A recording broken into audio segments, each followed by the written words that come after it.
Good morning students. तो जैसा कि आप सभी को पता है कि डीएम ने हम सभी के स्कूलों को 27 तक यानी 27 दिसंबर तक बंद कर दिया है।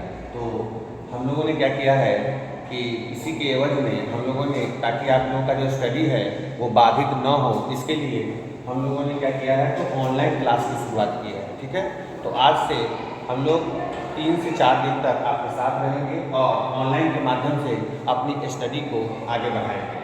तो सभी को एक बहुत बड़ा वार्म गुड मॉर्निंग। और हम लोग चलते हैं, कल हमने क्लास में भी ज्योग्राफी का चैप्टर 6 शुरू किया था और उसे हम लोगों ने पढ़ा भी था, लेकिन बहुत सारे बैच में मैंने इस चैप्टर को शुरू नहीं किया था, तो इसलिए हम इस चैप्टर को शुरू से इंट्रोडक्शन क्लास से ही इसको शुरू कर रहे हैं। तो हमारा ये चैप्टर है ज्योग्राफी का और चैप्टर का नाम है human environment interaction tropical and सब ट्रॉपिकल रीजन।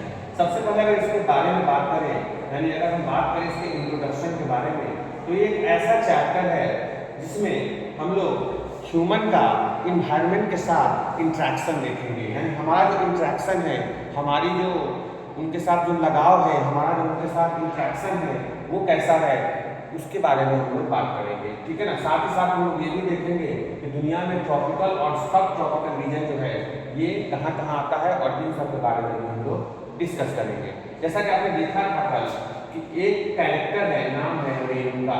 ये रेणुका जो है, इसी के एक अंकल रहते हैं जिनका नाम है श्रीकांत।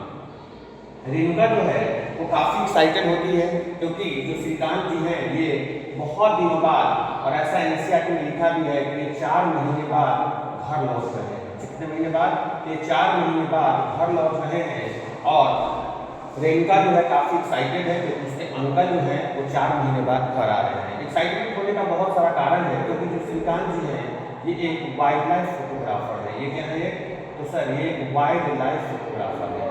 आप सभी को जैसा पता होगा कि वाइल्ड लाइफ का मतलब है जिसका सीधा सीधा संबंध किससे है? नेचर से। यानी कि ऐसे कह सकते हैं कि जो श्रीकांत जी हैं वो एक नेचर लवर है और इनका प्रकृति से अलग ही लगाव है, एक अलग ही इनका प्रेम है प्रकृति के प्रति।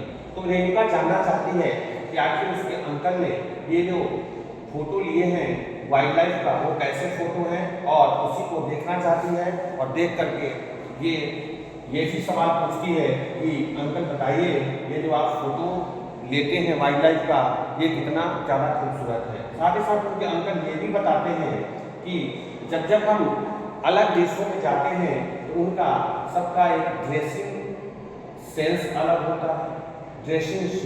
होता है, उनकी फूड हैबिट अलग होती है। आपको पता होगा कि आप भारत में ही हैं, तो भारत में अगर आप अलग अलग स्टेट में जब जाएंगे तो उन सबका फूड हैबिट भी अलग होगा, उनका ड्रेसिंग सेंस भी अलग होगा।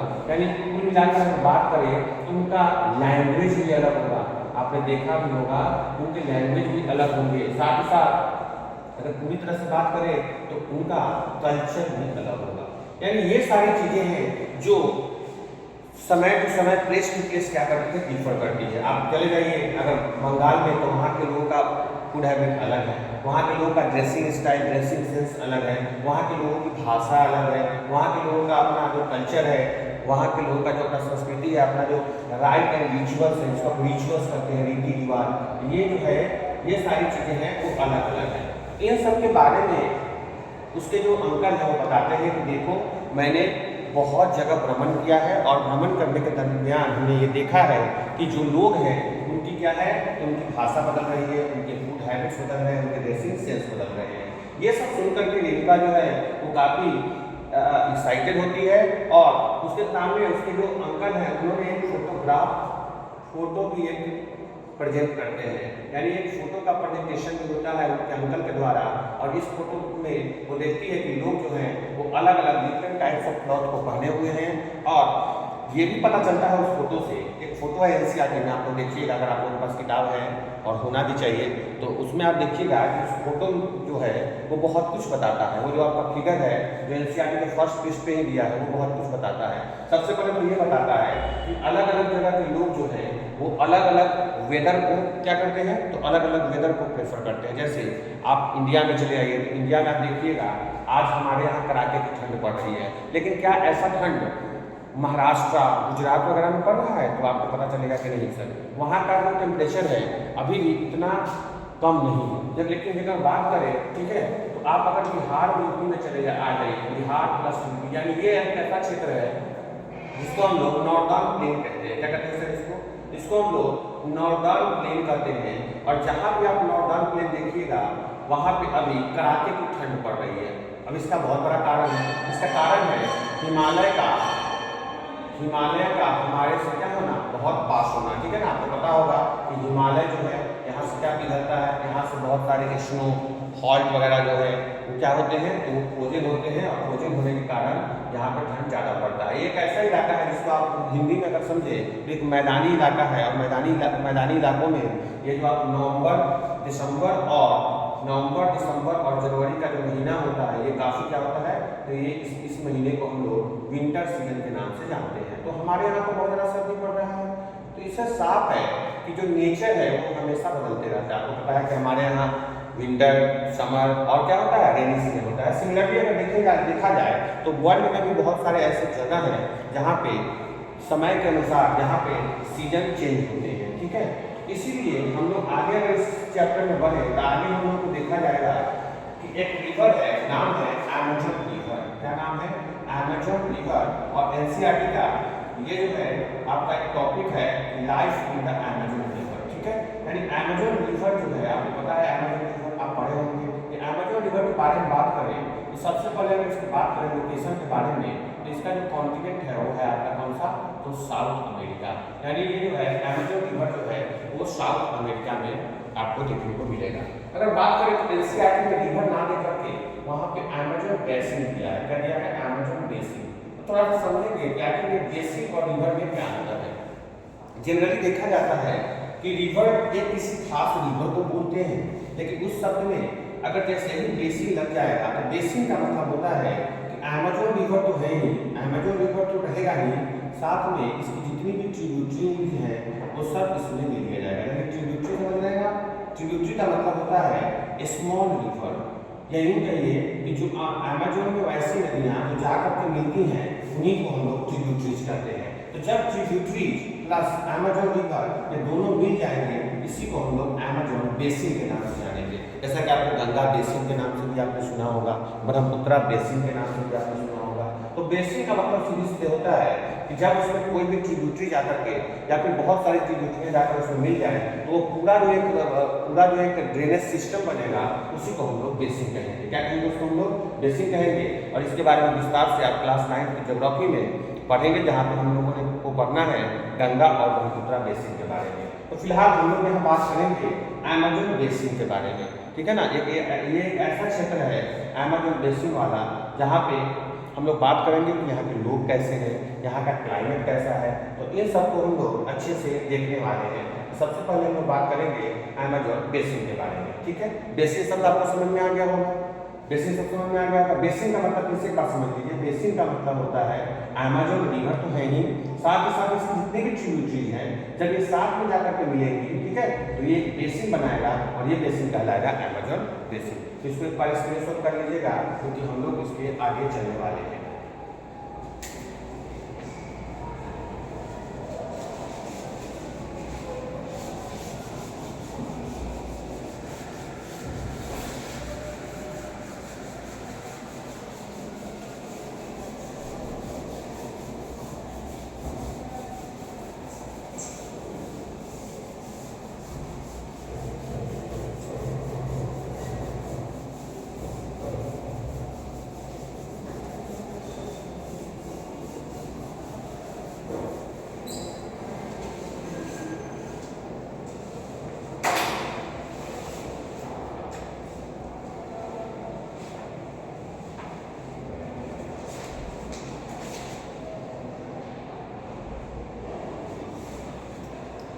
तो अगला जो हमारा टॉपिक होगा, ये तो हमारा इंट्रोडक्शन था। अब हम लोग देखेंगे अगला जो हमारा टॉपिक है जो कि एनसीईआरटी में दिया गया है, life in the Amazon basin. Life in the Amazon basin, यानी अब हम लोग देखेंगे कि अमेज़न बेसिन का जो लाइफ है वो कैसा है। ठीक है, कैसा है। तो सबसे पहले हम देखेंगे कि इसका जो बेसिन है, अमेजन बेसिन है, इसका लोकेशन कहाँ है। तो अभी हमने बताया कि इसका लोकेशन जो है, कॉन्टिनेंट के बारे में बात करें तो ये जो है साउथ अमेरिका में। किस अमेरिका में है? साउथ अमेरिका में। ठीक है। अगर बात करें अमेजन बेसिन का जो प्रसार है, जो एक्सपेंशन है, वो कितने देशों से होता है? तो जैसा कि एनसीईआरटी में भी लिया है कि इसका बात करें एक्सपेंशन के बारे में, ये कहाँ से कहाँ तक फैला हुआ है, तो ये 6 कंट्री को टच करता है। कितने कंट्री को? ये 6 कंट्री को टच करता है। कितने कंट्री को? 6 कंट्री को ये टच करता है। और हमने देखा है कि कितने कंट्री को टच करता है? 6 कंट्री को टच करता है। कौन कौन? तो इसके लिए हमने एक ट्रिक बनाया है और ये ट्रिक आपको याद करने में बहुत सहयोग करेगा। जैसे कि ट्रिक हमने बनाया है, वाइस चांसलर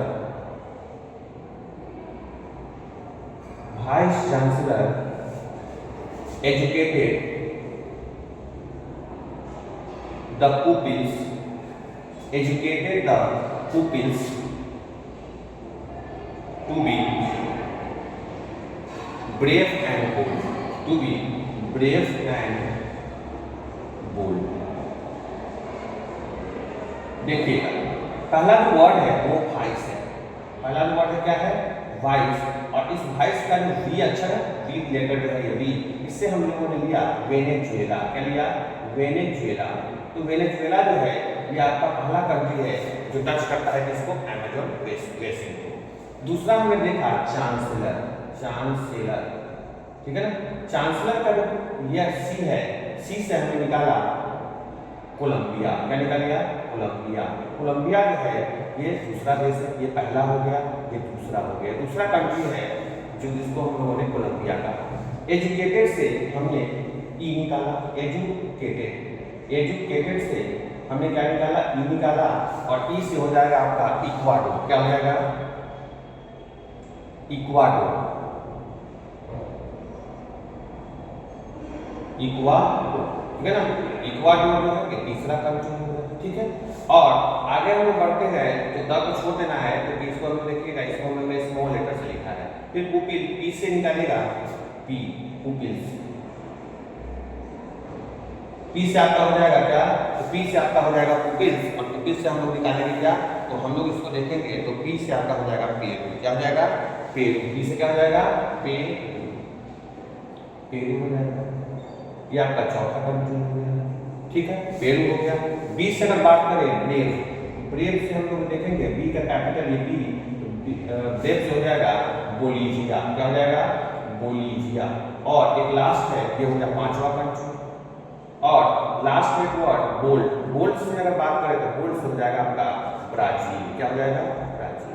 तो ब्राजील ये 6 कंट्री। तो याद रखिएगा, ये जो आपका जो अमेजन बेसिन है ये 6 कंट्री को क्या करता है? टच करता है। पहला कंट्री है वेनेजुएला, दूसरा है कोलंबिया, तीसरा है इक्वाडोर, चौथा है पेरू, 5वां है बोलीविया और छठा है ब्राजील।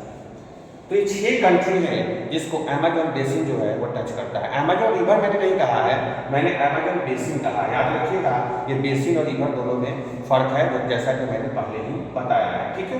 तो 6 कंट्री तक इसका एक्सपेंशन है।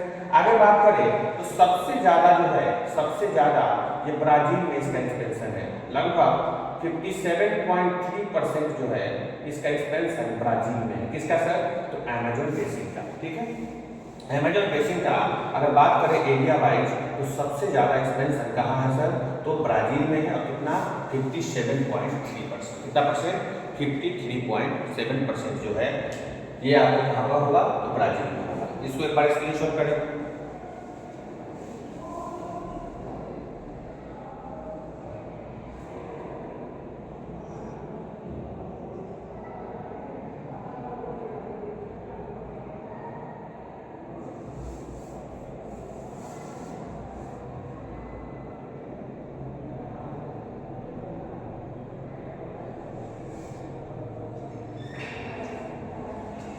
आगे चलते हैं। अब हम लोग इसको इरेज करेंगे। आप लोग स्क्रीनशॉट ले लिए होंगे, हम लोग इरेज करेंगे और आगे से हम लोग देखेंगे।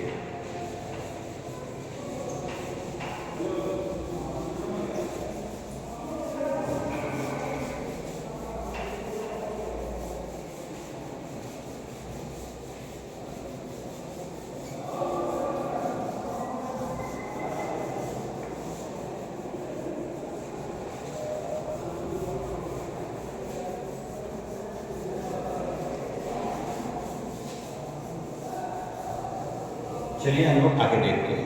आगे अगर हम लोग बात करें तो अब हम लोग देखेंगे कि इसका एरिया कितना है। अगर बात करें अमेजोन रिवर के एरिया के बारे में, तो एरिया जो है इसका वो है 7 मिलियन स्क्वायर किलोमीटर। कितना है? 7 मिलियन स्क्वायर किलोमीटर। और लगभग ये, अगर बात करें, लगभग ये 35.3% जो है ये साउथ अमेरिका के बराबर है। याद रखिएगा, ये बहुत बड़ा आंकड़ा है, ये बहुत बड़ा आंकड़ा हम दे रहे हैं, इसको देखिएगा जब पेपर याद करिएगा। याद क्या करना है सर? अगर बात करें अमेजोन रिवर के बारे में, तो अमेजोन रिवर का जो एरिया है वो 7 मिलियन स्क्वायर किलोमीटर तक फैला हुआ है, जो कि साउथ अमेरिका कॉन्टिनेंट का लगभग 35.3% है। ठीक है, यानी सोचिए कि लगभग 1/3 जो हिस्सा है वो किससे घिरा हुआ है? तो सर वो अमेजोन बेसिन से घिरा हुआ है, अमेजोन रिवर से घिरा हुआ है। ठीक है, ये बहुत बड़ा डाटा है, इसको आप नोट कर लीजिएगा। ठीक है, आगे चलते हैं। अगर हम बात करें इसके क्लाइमेट के बारे में, किसके बारे में सर? क्लाइमेट के बारे में। तो यहाँ का जो क्लाइमेट होता है, अगर बात करें क्लाइमेट के बारे में, तो जो अमेजोन बेसिन के आसपास का जो क्लाइमेट होगा वो काफी हॉट होगा एंड ह्यूमिड। हॉट एंड क्या होगा? ह्यूमिड होगा, या यूं कहिए तो कहीं कहीं आपको हॉट एंड वेट भी देखने को मिलता है। तो hot and wet, hot and wet इसलिए कह रहे हैं क्योंकि इसका ज्यादातर हिस्सा जो है वो इक्वेटर से गुजरता है। कहाँ से गुजरता है सर? इक्वेटर से गुजरता है। ठीक है ना? आप अगर देखेंगे तो ये कितना भी है, आपको एक बार और अगर लोकेशन के बारे में अगर एक बार और हम बात करें, इसका जो लोकेशन है वो 10 डिग्री नॉर्थ से लेकर के 10 डिग्री साउथ तक। कहाँ तक है? 10 डिग्री नॉर्थ से लेकर 10 डिग्री साउथ तक। तो ये वाला अगर मान लीजिए अगर आपकी पृथ्वी है, तो पृथ्वी के बीच से कौन गुजरता है? 0 डिग्री से, आपको पता है 0 डिग्री से इक्वेटर गुजरता है। तो इसके 10 डिग्री ऊपर और 10 डिग्री नीचे, तो क्या ये जो रीजन होगा ये गर्म होगा कि नहीं होगा? बताइए आप लोग। ये जो रीजन होगा, इसी रीजन को हम लोग इक्वेटोरियल रीजन कहेंगे। क्या कहेंगे सर? इक्वेटोरियल रीजन कहेंगे। क्या कहेंगे? Equatorial region. और इक्वेटोरियल रीजन में आने के कारण इसका जो क्लाइमेट होगा कैसा होगा? हॉट होगा, हॉट एंड वेट होगा। ठीक है, इक्वेटोरियल रीजन में होगा। यहाँ पे एक बात बताइए, यहाँ पे का जो टेम्परेचर होगा वो कम होगा कि ज्यादा होगा? बताइए। टेम्परेचर के बारे में बात करें, आपको पता है इक्वेटर के पास है तो टेम्परेचर यहाँ क्या होगा? ज्यादा। और जब टेम्परेचर ज्यादा होगा तो प्रेसिपिटेशन भी क्या होगा? जल्दी बताइए। तो प्रेसिपिटेशन भी आपका ज्यादा होगा। जहाँ पे टेम्परेचर ज्यादा वहाँ पे बारिश भी ज्यादा। आप देखते होइएगा कि आपके यहाँ का जो टेम्परेचर है वो क्या है? वो मॉडरेट टेम्परेचर है। आपको पता है कि इंडिया जो है वो मानसून क्लाइमेट में आता है, मानसून क्लाइमेट में आता है। यूँ कहिए तो हमारा जो टेम्परेचर है वो मॉडरेट है, न ज़्यादा गर्मी न ज़्यादा ठंडा। तो हमारे यहाँ का टेम्परेचर तो बदलते रहता है। जैसे देखिए ठंडा का दिन है तो कम हो गया, गर्मी में टेम्परेचर क्या हो जाएगा? बढ़ जाएगा। लेकिन यहाँ का टेम्परेचर अगर देखा जाए तो थ्रू आउट द ईयर लगभग सेम ही रहता है, ज़्यादा वैरी नहीं करता है। और ज़्यादा वैरी नहीं करेगा तो प्रेसिपिटेशन क्या होगा? बहुत ज़्यादा होगा। टेम्परेचर ज़्यादा, प्रेसिपिटेशन ज़्यादा। और ऐसा माना जाता है कि यहाँ जो प्रेसिपिटेशन है वो बिना वार्निंग दिए, यानी विदाउट एनी वार्निंग ये जो है प्रेसिपिटेशन यहाँ पे हो जाता है, बिना वार्निंग दिए हुए, बिना बताए हुए। और दिन में एक बार, वंस इन अ डे, यानी दिन में एक बार जरूर बारिश हो जाता है। कभी भी बारिश हो, जरूर बारिश हो जाता है। अगर बात करें यहाँ के रेन फॉरेस्ट के बारे में, अब बताइए रेन फॉरेस्ट कम की ज़्यादा? तो रेन फॉरेस्ट अगर देखा जाए तो यहाँ पे जो रेन फॉरेस्ट होगा वो ज़्यादा होगा। यानी ऐसे लिख सकते हैं हम लोग, यहाँ जो फॉरेस्ट होगा वो ज़्यादा होगा, क्योंकि फॉरेस्ट का सीधा विस्तार किससे है? टेम्परेचर से। टेम्परेचर बढ़ेगा, बारिश ज़्यादा होगा, फॉरेस्ट में क्या होगा? ज़्यादा होगा। लंबे लंबे ट्रीज होते हैं। आपको ये भी देखने को मिलेगा कि यहाँ पे जो है वो पेड़ इतने लंबे होते हैं कि वो कैनोपी बनाते हैं। ठीक है, और कैनोपी बनाने के कारण यहाँ जो है कभी कभी ऐसा देखने को मिलता है, कभी कभी क्या जनरली ऐसा देखने को मिलता है कि यहाँ पर सूर्य की किरणें जो हैं वो भी जो है इस पत्तों को, इन कैनोपी को नहीं घेर पाती है। वो एक रूफ टाइप का बना लेते हैं, इस तरह का रूफ बना लेंगे। और रूफ इतना तगड़ा होता है उनका, इतना ज़्यादा डेंस होता है, जिसके कारण जो है सनरेज भी जो है वो भी नहीं पहुँच पाता। तो जब सनरेज नहीं पहुँचेगा तो वहाँ पर पेड़ कैसे हो जाएंगे? डार्क हो जाएंगे। तो थ्रू आउट द, अगर देखा जाए through out the jungle, through out the forest, वो क्या रहता है? एक डार्क पैचेज बना हुआ रहता है। ठीक है, यहाँ अगर बात करें पेड़ के बारे में, तो यहाँ के जो पेड़ होते हैं, जो बिग ट्री होते हैं, वो काफ़ी क्या होते हैं? तो ट्रीज आर टॉल, ये काफ़ी लंबे लंबे पेड़ होते हैं। ठीक है, बारिश ज़्यादा होगा, स्वाभाविक सी बात है। फॉरेस्ट ज़्यादा तो पेड़ भी क्या ज़्यादा होगा, पेड़ क्या होंगे? काफ़ी ऊंचे पेड़ होंगे। एनसीईआरटी ने एक चीज़ और दिया है कि बताइए ये जो इक्वेटर है ये कहाँ से गुजरता है? तो याद रखिएगा इक्वेटर जो है वो दुनिया में 13 कंट्री से गुजरता है। कितने कंट्री से गुजरता है? 13 देशों से ये जो इक्वेटर है आपका गुजरता है। कितने देशों से? 13 देशों से। याद रखिएगा इसको, इक्वेटर जो है दुनिया के 13 देशों से गुजरता है। कितने देशों से? 13 देशों से इक्वेटर जो है वो गुजरता है। ये बात जरूर याद रखिएगा। अमेजन बेसिन कितने कंट्री को? 6 कंट्री को। कैसे याद रखिएगा? तो vice chancellor educated the peoples to be bold and brave. एक लाइन याद रखिएगा, जिससे आपका अमेजन बेसिन के 6 जो कंट्रीज हैं वो सब याद हो जाएंगे। और इक्वेटर के लिए भी अगर देखा जाए तो इसके लिए भी हमने एक ट्रिक बनाया है, उसको भी हम लोग अगले स्लाइड में देखेंगे। ठीक है, तो अभी के लिए इतना याद रखिए कि इक्वेटर जो है 13 कंट्री से पास करता है और इसके ऊपर स्क्रीनशॉट ले लीजिए। फिर से पर समझ लीजिए। एरिया के बारे में बात करें तो एरिया कितना है? 7 मिलियन स्क्वायर किलोमीटर। कितना? साउथ अमेरिका का लगभग ये 35.3% कवर करता है। क्लाइमेट देखा जाए तो हॉट एंड ह्यूमिड क्लाइमेट है, हॉट एंड वेट भी लिख सकते हैं। लोकेशन देखा जाए तो 10 डिग्री नॉर्थ से 10 डिग्री साउथ तक है। आप ये देखिएगा कि 0 डिग्री से ऊपर 10 डिग्री आपका नॉर्थ हो गया और ये 10 डिग्री क्या हो गया आपका? ये 10 डिग्री आपका क्या हो गया? साउथ हो गया। तो ध्यान रखिएगा ये जो बीच का क्षेत्र है इसको इक्वेटोरियल रीजन कहेंगे। और जब इक्वेटोरियल रीजन में आएगा टेंपरेचर क्या होगा? ज्यादा होगा, बारिश भी क्या? ज्यादा। विदाउट एनी वार्निंग, कोई वार्निंग नहीं देगा बारिश। ठीक है ना, दिन में एक बार जरूर होता है बारिश वहाँ पे। फॉरेस्ट भी काफी क्या होगा? डेंस होगा। फॉरेस्ट भी क्या होगा? डेंस होगा। पेड़ जो है लंबे लंबे होंगे। ठीक है ना। अब अगर बात करें इक्वेटर 13 देशों से होकर गुजरता है। कितने देशों से? 13 कंट्री से होकर के गुजरता है। आगे हम इसके बारे में बात करेंगे। इसके बाद ले लीजिए स्क्रीनशॉट, फिर हम लोग आगे चलते हैं।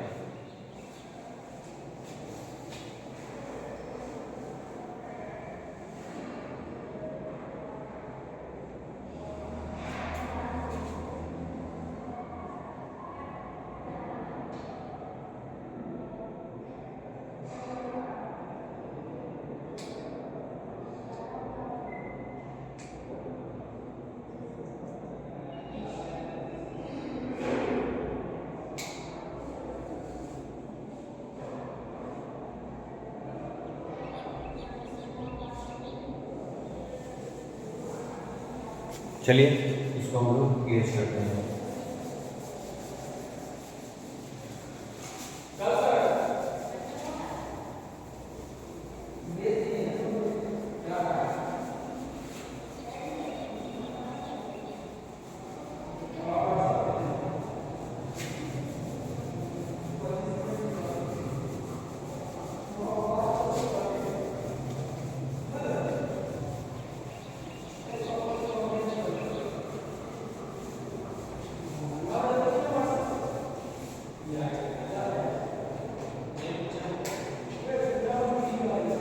चलिए, तो ये जो इक्वेटर है ये 13 देशों को टच करता है। कितने देशों को?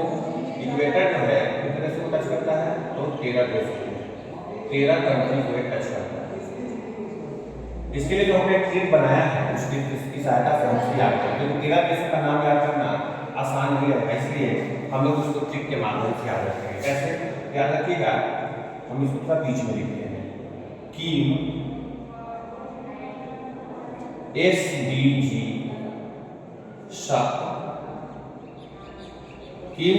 SDG ECB। अब कैसे याद रखेंगे सर? SDG ECB। अब चलिए इसको हम लोग ऊपर से नीचे तक लिखते हैं KIM। ठीक है, उसके बाद अगर हम बात करें तो S D और G। ठीक है, तो पहला याद रखिएगा ये हो जाएगा किरिबाती जो है ये पैसिफिक ओशन में एक आइलैंड कंट्री है। ये कहाँ है? तो किरिबाती जो है ये पैसिफिक ओशन में, कौन से ओशन में सर? तो पैसिफिक ओशन में ये एक आइलैंड कंट्री है। कैसा कंट्री है sir? Island country Pacific ocean में। ठीक है, आई से अगर बात करेंगे तो आई से आपका हो जाएगा इंडोनेशिया। कौन हो जाएगा? इंडोनेशिया। एम से अगर बात करेंगे तो मालदीव्स। कौन हो जाएगा? मालदीव्स। ठीक है, तो याद रखिएगा ये तीनों कंट्री कहाँ मिलते हैं? ये तीनों कंट्री आपको मिलेंगे कहाँ? एशिया। कहाँ मिलेंगे? एशिया में। एशिया जो कॉन्टिनेंट है उससे 3 देश हो गए। कौन कौन? तो किरिबाती, नाम याद रखिएगा, किरिबाती जो कि पैसिफिक ओशन में एक आइलैंड कंट्री है। दूसरा इंडोनेशिया। ठीक है, और एम से हो जाएगा मालदीव्स। ठीक है ना, ये तीनों क्या है? तीनों एशिया है, यानी एशियन कंटिनेंट में पाए जाते हैं। ठीक है, आगे चलते हैं एस। एस से आप क्या रखिएगा? सोमालिया। एस से क्या रखिएगा? सोमालिया। क्या रखिएगा? सोमालिया। डी से आप क्या रखिएगा? डीआरसी। तो डीआरसी क्या है? क्या रखिएगा? Democratic Republic of Congo. क्या बोलेंगे इसको हम लोग? Democratic Republic of Congo. ठीक है, ये डीआरसी हो गया। जी से आप क्या रखिएगा? गैबोन। गैबोन एक देश है, गैबोन। ठीक है, गैबोन एक देश है। ठीक है, आगे चलते हैं देखते हैं सक का क्या मीनिंग है। पहले ये आप 6 लिख लीजिए, सक को हम लोग इधर देखते हैं। अगला वर्ड है SUCK। ठीक है, और एक और वर्ड है ECD। ठीक है, एस से क्या हो जाएगा? एस से तो सोमालिया यहाँ मैंने ले लिया, तो एस से क्या हो जाएगा? एस से और देश है जिसके बारे में हम लोग बात करेंगे। ठीक है ना, एस से और देश है, याद रखिएगा। साओ टोम प्रिंसिपे, याद रखिएगा। ये देश है साओ टोम प्रिंसिपे। यू से युगांडा। यू से कौन जाएगा? युगांडा। ठीक है, सी से कौन जाएगा? सी से हो जाएगा कोलंबिया। ठीक है ना, सी से क्या हो जाएगा? सी से हो जाएगा कोलंबिया।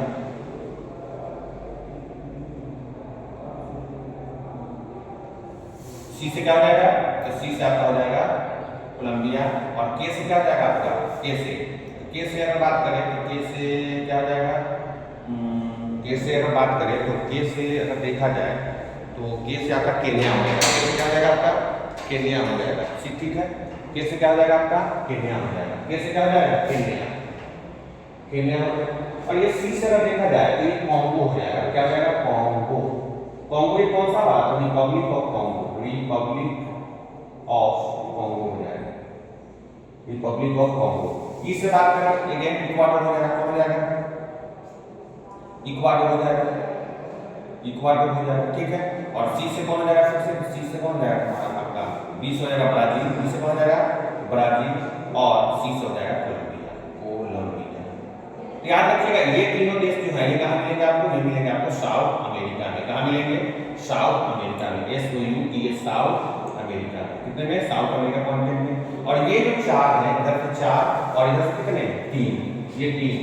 तो ये जो 7 कंट्री है, चाहे वो सोमालिया हो गया, चाहे वो डेमोक्रेटिक रिपब्लिक ऑफ कॉन्गो हो गया, चाहे वो गैबोन हो गया, चाहे वो साओ टोम प्रिंसिपे हो गया, चाहे वो युगांडा हो गया, चाहे रिपब्लिक ऑफ कॉन्गो हो गया, चाहे वो केन्या हो गया, ये 7 कंट्री जो आपको दिख रहे हैं ना, 7 कंट्रीज, ये सातों देश जो है ये कौन से कॉन्टिनेंट में है? याद रखिएगा ये अफ्रीका कॉन्टिनेंट में है। कौन कॉन्टिनेंट में है?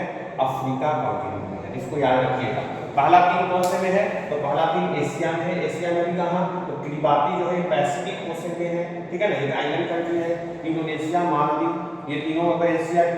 सोमालिया, DRC जो डेमोक्रेटिक रिपब्लिक ऑफ कॉन्गो कहते हैं, गैबोन, ठीक है, उधर से साइड कंट्रीज है युगांडा, कॉन्गो, केन्या, ये 7 देश जो है यहाँ पे कहाँ होगा? अफ्रीका में।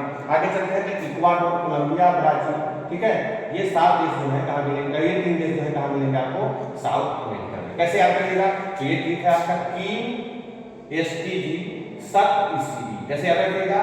कीम STG सक ECB, ठीक है ना, ECB सक ECB। यही 3, 6, 4, 10 और 3, 13, ये 13 कंट्री है जहाँ से इक्वेटर आपका गुजरता है। तो आज हम यही क्लास को रोकेंगे। आशा करते हैं कि आप लोगों को क्लास पसंद आया होगा। ज़्यादा से ज़्यादा इस वीडियो को शेयर करिए और लाइक कीजिए, बस यही कहना चाहेंगे। चलिए, हैव अ नाइस डे। और इसको याद कर लीजिएगा एक बार अच्छे से नोट्स बना करके, और जब हम लोग मिलेंगे वापस से तो एक बार और देखा जाएगा, इसको अच्छे से और समझने की कोशिश करेंगे। वैसे हमने बहुत अच्छा प्रयास किया है आप लोगों को समझाने का। चलिए ठीक है, बहुत बहुत धन्यवाद जुड़ने के लिए।